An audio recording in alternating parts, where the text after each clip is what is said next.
Erizoba ensi yona yabanisha guzikiro cy'endwara z'amagufa mu Uganda kandi kireki cyajagurizibwa ahirwaro rya Mbara Regional Referral. Bamwe mu bantu abutwagambaho nabo aba babizire kuraguza indwara z'amagufa batugambira uko batwire bari kuteganisabwa. Amanyanya ahanterando z'umugongo na n'uruti rw'umugongo gusimbisya ati ariko kwimukana gushana ko Rwanda kirakiramu mukabiceza mwene bikatabu cya cy'umuneni inyona ndikira nk'ibijumba babembazo muri atari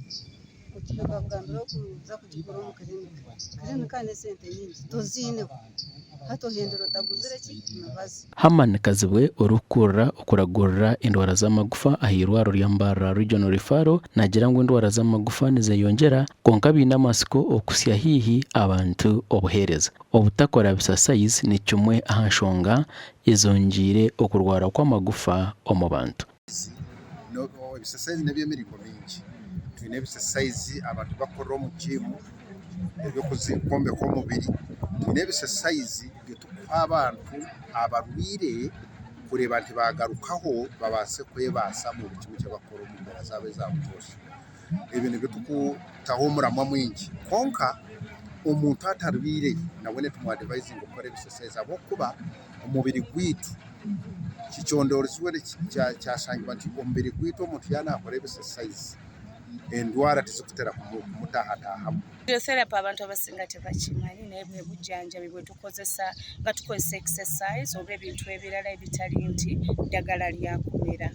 kubanga tuyambako abantu abalumiziddwa